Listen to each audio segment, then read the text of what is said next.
Hello, good morning brothers and sisters. Kumusta na po kayo? Magandang umaga po. And here we are once again for our Friday school. Actually, this is the last topic that we are covering from this study, ABC of Christian Growth. So this is letters Z. So this is all about Zion. So this is the last topic that this book that we are studying uh, cover. So um,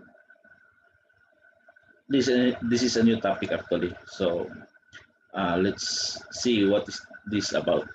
Okay. So let's pray first. Short only. Our Father in heaven, Lord God, thank you, Lord, for giving us a time again to study your words, Lord. It, this would be a great opportunity for us, Lord, to study and understand your words, Lord. As this is what you want us to do, to understand and to uh, study your words so that we'll be able to apply it in our lives, Lord. Lord, as we go through all the way, bless us all and um, give us knowledge and understanding for us to understand all the things that we're about to discuss. This be in Jesus' name. Amen. Okay, brothers and sisters. So, as what I've said, this is the last topic. The title of the topic is Zion. Okay, so let me share my screen. All right. So here you go. Title of the topic is Zion. So Zion is your eternal home. So part one. So I just broke this one down because this is long topic. So I just broke this one down. Okay. So there are three questions here. This will be our outline. Okay. Outline of part one is there are three questions. Question number one is what is heaven? Question number two is what is Zion? And question number three is what does death mean for the Christian? Okay. So let's go to question number one first. What is heaven? Okay. So usually as Christians, we loosely use the term heaven. So uh, we fail to see what the Bible says about heaven actually. So we don't. Some even don't understand what is heaven. But in this study, you will know what the Bible refers because the Bible actually refers to three heavens. There are three heavens here. It's referring to three heavens. So let's see what are those heavens that uh, he is talking about in the Bible. Okay. So if we read Genesis, if you see that one, and God called the firmament heaven, and the evening and the morning were the second day. So this is during the creation. Heaven, firmament. So what is this? In 120, he's also telling Genesis 120, and God said, let the waters bring forth abundant the moving creature that hath life and fowl that may fly above in the open firmament of heaven. So he's telling here, fowl that may fly above the earth in the open firmament of heaven. So this will be the space, no, where the birds fly, right? So this is he's referring to this one. This is the empty space above us. So where the fowl that may fly above the earth in the open firmament of heaven. Okay. So let's see here in other verses. Here you go. I beheld, and lo, there was no man, and all the birds of the heavens were fled. See that one? So he's referring again to the empty space above us where the birds can fly.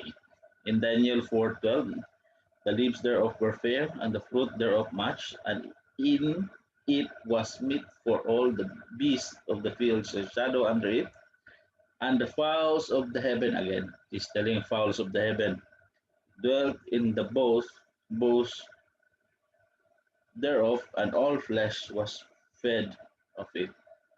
So he's referring again to the empty space where the birds or fowls can fly. Okay, so in these scriptures, was what we have read, the heaven referred to may be called the first heaven. So it may be called the first heaven. This the where the birds and other fowls fly. So this is the empty space. Okay. Now let's go to the second heaven that they are talking about in the Bible. Okay. Okay. So if we read in Genesis again, there's another heaven that is referring here. Okay. So just understand how the word heaven was used in a context now. So first the word heaven is used to describe the space where the birds can fly. Now here you see that one in Genesis 22:17, that in blessing I will bless thee, and multiplying I will multiply thy seed as the stars of the heaven, and as the sun which is upon the seashore, and thy seed shall possess the gates of enemies. So see that one, he used heaven here where we can find the stars, where the stars are. So he's using again heaven here to describe those spaces where you can find the stars. So first is using heaven to describe that where the birds and the fowls can fly.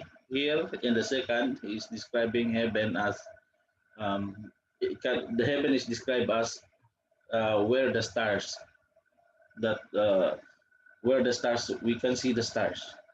So those is heaven also is described as heaven also.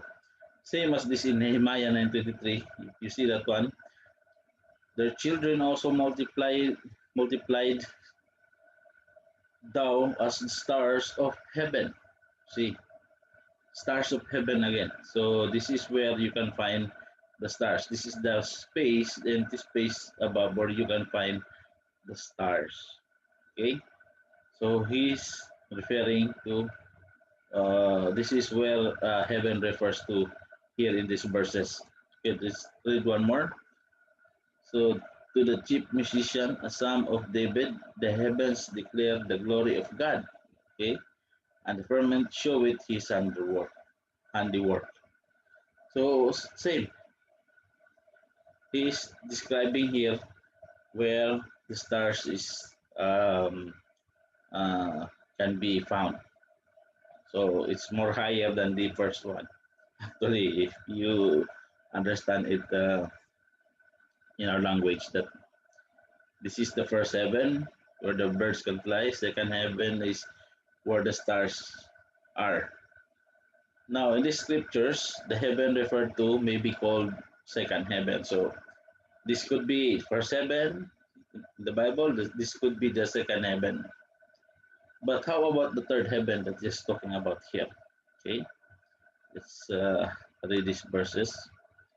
Okay, First Kings 8:27. But will God indeed dwell on the earth? Behold, the heaven and heaven of heavens, there you go, cannot contain thee. How much less this house that I have builded.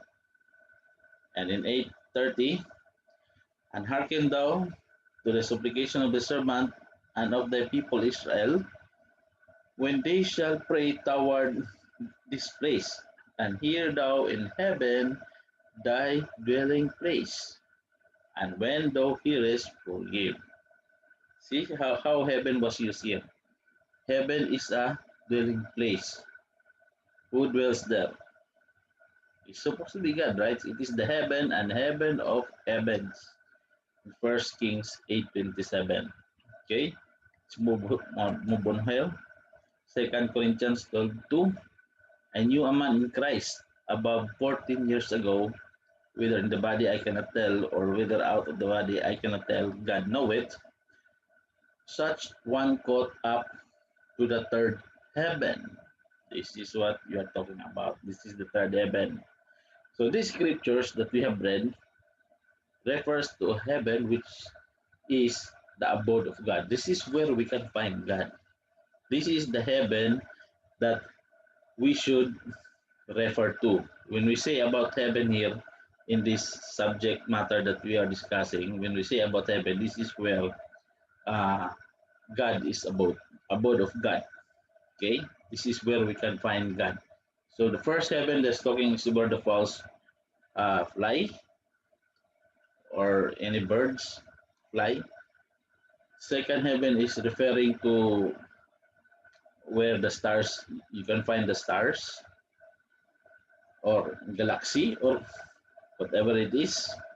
And the third heaven here is the abode of God.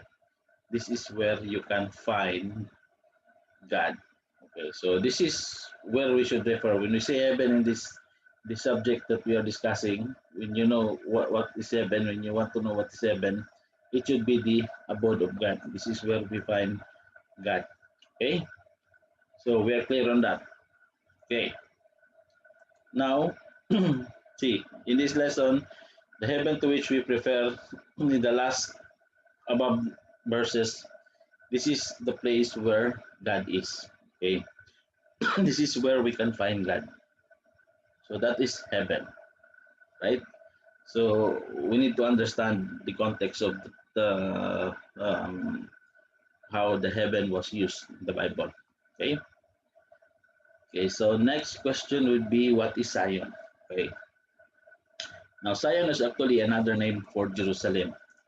It is also used in three ways. In heaven, same, we see heaven is used in three ways, right? First heaven, second heaven, where the stars can be found, and the third heaven, where God you can find. Okay, so in Zion, it is also used in three ways. So here in First, Second Samuel 5:7, nevertheless David took the stronghold of Zion. The same city is the city of David. So meaning here, Zion is the city of David. That's the first one. Okay, city of David. Zion is the city of David. This is how Zion was used in this verse.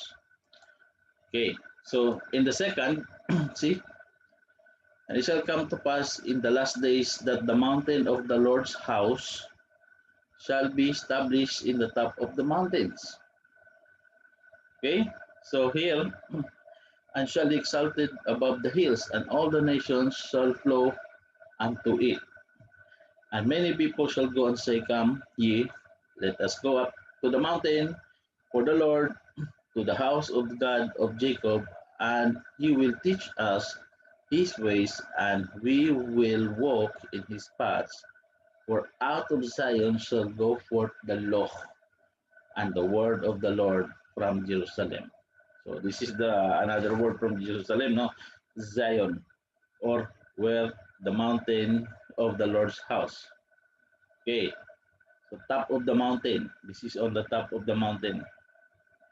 So remember, first one is talking about the city of David. Here, it is in the top of the mountains, where the mountain of the Lord's house can be found. Mountain of the Lord. Because here in Isaiah, this is the Jerusalem of the mountains that you are talking about. This is where Jesus Christ will reign on earth for 1,000 years. Actually, this is not the topic, but this is he's referring to this one when Jesus Christ will reign on earth for 1,000 years. Jerusalem of the mountains that we are talking about. So that's the second um, aspect where the word Zion was used. Okay. So the third one is this one, Hebrews 12:22. But ye are come unto the Mount Zion, and unto the city of the living God, the heavenly Jerusalem, okay, and unto an innumerable company of angels. So meaning here, Zion here is the heavenly Jerusalem. It is the holy city. This is what you call the holy city, heavenly Jerusalem. So in this lesson, when we talk about Zion, it refers to the last one, which is the New Jerusalem of heaven. Okay, so kindly review all these verses that I have shown to you, so that you will understand or dig this one up, so that you will also know what heaven is and Zion is. Okay, so I think this is clear. So let's go to the first question. Okay, so here this question come out because this is something to do with heaven actually. So there are more questions on part two of this one. So um, this is the usual questions that a Christian will ask. For example, this question: what does death mean for the Christian? Okay, so our topic is about Zion. Zion is the holy city. Okay, heaven is the where God can be found. Okay, so referring to those two, this is the question that will come out as Christians. This is what we are asking always actually. Okay, so let's go to 2 Corinthians 5:5. Now he that hath wrought us for the selfsame thing is God, who also hath given us the earnest of the Spirit. 2 Corinthians 5:6. Therefore we are always confident, knowing that while, take note of this, while we are at home in the body, okay, we are absent from the Lord. For we walk by faith, not by sight. This is my favorite verse, actually. I just want to tell. We are confident, I say, and willing rather to be absent from the body and to be present with the Lord. So take note of this one. I put red here. So what does that mean for the Christian? So here, while we are at home in the body, we're still in the body, we are absent from the Lord, of course. And if we are absent from the body, meaning this is we die already because we are absent from our body. So we will be present with the Lord. See that? Okay. Look at the next page. Okay, so that means that to be at home in the body, this body we have, is to be absent from the Lord. Of course, we cannot see the Lord, no, or we cannot be with Him because we are still here on earth. We are still with our body. We cannot see Him, or we cannot be with Him. And the second context is when we are absent from our body, meaning this is when we die, is to be with the Lord. So that's why if you die, this body is useless. So if we die, this is the time that we can be with the Lord. So it's not a loss actually if you die. If you die, it's not a loss. It is a gain or it is a victory against the sin. Okay? So take note of this one. Home in the body, we're still here. We are absent from the Lord. But when we are absent from this body, we will be with the Lord. Okay? That's clear. Next. Philippians 1 to 3. For I am in state betwixt two, having a desire to depart and to be with Christ, which is far better, of course. It's far better there. So, nevertheless, to abide in the flesh is more needful for you. This is what Paul. So, if Paul was to depart, he would be with Christ. Okay? So, in this verse 23, he's telling, having a desire to depart, meaning desire to die and to be with Christ. See, if Paul will die, he would be with Christ. Okay, so same as what I've said before, that while Paul is still alive, he is not with the Lord, of course. But when he dies, he will be with Christ. So these scriptures clearly teach that when a Christian dies, his soul is immediately transported into the very presence of the Lord or Christ. So the body returns to dust, awaiting its resurrection. So this will be no more. This will be eaten by worms and this will be turned to dust. Okay. So these scriptures clearly teach that when a Christian dies, his soul is immediately transported into the presence of Christ. Okay, so that's clear. Look up and read this one, Revelation 6:9. Okay, so here, check where does this passage teach that the soul of the slain and departed believers are. Okay, where? If you read this verse, I don't think so. If you find here. So when he opened the fifth seal, I saw the altar of souls of them that were slain for the word of God and for the testimony which they held. They cried with a loud voice, saying, How long, O Lord, holy and true, dost thou not judge and avenge our blood on them that dwell on earth? And white robes were given unto every one of them, and it was said unto them, and they should rest yet for a little season until the fellow servants also and the brethren that would be killed as they were should be fulfilled. Now the question is, this is your assignment. Answer this one. Where does this passage teach the souls of slain and departed believers are? Okay, so that would be the assignment. Look up and read this one. This is all about this purgatory. So Luke 16:22, and it came to pass that the beggars died and was carried by the angels into Abraham's bosom. The rich man also died and was buried. See that one? If you see this one, how was the soul of Lazarus transported to paradise? Note, the scriptures give the light to such common things such as purgatory, this soul asleep, reincarnation. It does not say anything about all these things, this purgatory, slow sleep, soul sleep, or reincarnation even.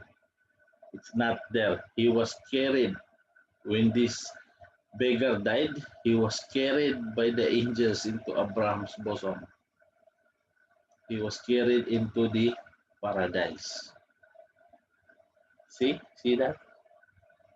So there's no such thing as purgatory. Even if you find it in the Bible, it's very difficult. You cannot find it somewhere there. Even close to this purgatory, so sleep or reincarnation. This is not what we believe. So when you die, there are just two places that you will go. It's either heaven or hell. That's it. Nothing else. You will not be in between. You will not go in between. Purgatory. Okay? And you will ask help from the alive people to pray for you so that you will go to heaven. I don't think so. So it's a wrong doctrine or wrong belief. There's no such thing as purgatory, reincarnation, and the soul sleep that I'm talking about. Okay. Okay. So here, last one. Should our Lord's return not occur in your lifetime and you go the way of all men, be assured you will go home to be with the Lord. Of course, when we die and we have faith, we will go to the Lord. That is but a graduation to glory. Yes, this is correct. This is very right. That this is graduation to glory actually when you die. Okay, sooner or later we all gonna die. So that is a victory. It's not a loss. Actually. So along with millions of believers gone home before you, this Psalms 23:4. This is the sweet reality that they're telling. This is sweet reality that do I walk through the valley of the shadow of death, I will fear no evil, and thou art with me, thy rod and thy staff they comfort me. Okay. So there you go.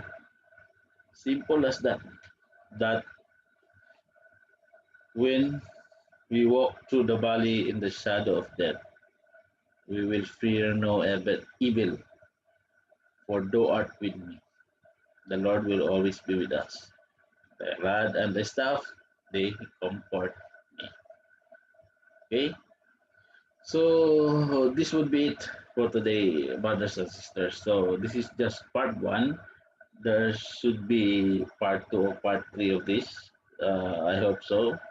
If I can finish it in part two only. There are more questions that we need to answer actually.